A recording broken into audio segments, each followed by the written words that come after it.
For Caroline Pignat, winning never gets old. The Canada-based author has just won the 2015 Governor General's Award for a young adult novel, The Gospel Truth.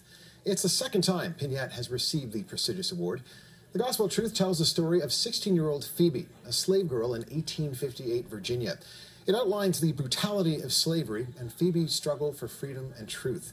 Caroline Pignat joins me now. Caroline, thanks so much for joining us. Thank you. It's great to be here. And congratulations. Thanks. It's pretty exciting. Caroline, what inspired you to write The Gospel Truth? I started working on it as the fourth book in my Greener Grass series, which is set in Ireland, Irish historical. And I started researching Canadian history in the 1850s, which led me to the Fugitive Slave Act and slaves escaping to Canada.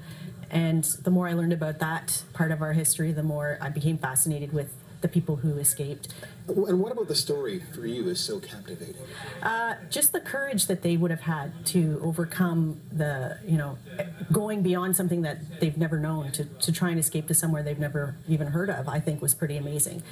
So the story is actually the inner journey about making that decision to run rather than the Underground Railroad journey, which there are some excellent books already that tell that story. So I thought it was a neat way to explore the character. And tell us about Phoebe. Phoebe is, well, she's mute. She doesn't speak, but she has a lot to say in the novel because we're first person with her. Her mother was sold away, and ever since then she stopped talking. But she has these little independence choices that she makes and moves closer and closer to making the decision at the end of the book. Is she going to stay or is she going to run? How are you able to capture the voice of a 16-year-old African-American slave living in 1850 Good question. United States? How?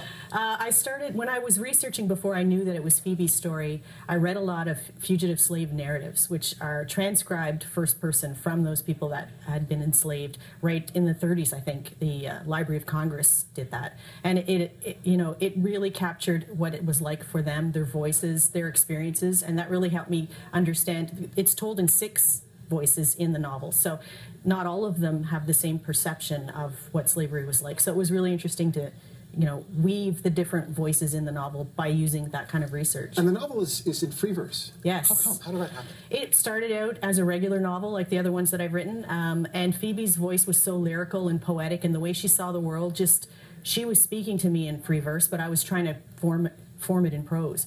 And when I decided to switch to free verse, it just flowed. Like, I finished the novel in 4 months. Like, I had a year of research, but 4 months of actual writing. So it came fairly quickly when I got into it. We often hear from authors who are trying to counsel young writers. They say, write what you know. In your case, you write what you don't know. When you're teaching your writer's craft classes, what do you tell students? Well, empathy, I think, is the biggest thing. Be a good observer and have empathy for the people that you're writing, whether you know them or not. I mean, you do have to do research and get to know their experiences, but if it's an experience you're not familiar with, the empathy is the common thread. When we read historical fiction, it draws us in because of the common emotion.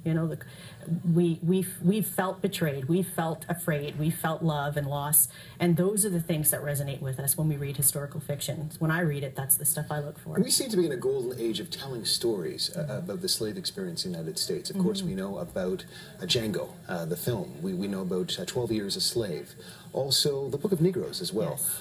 What is it about slavery that you think is so important for people to understand?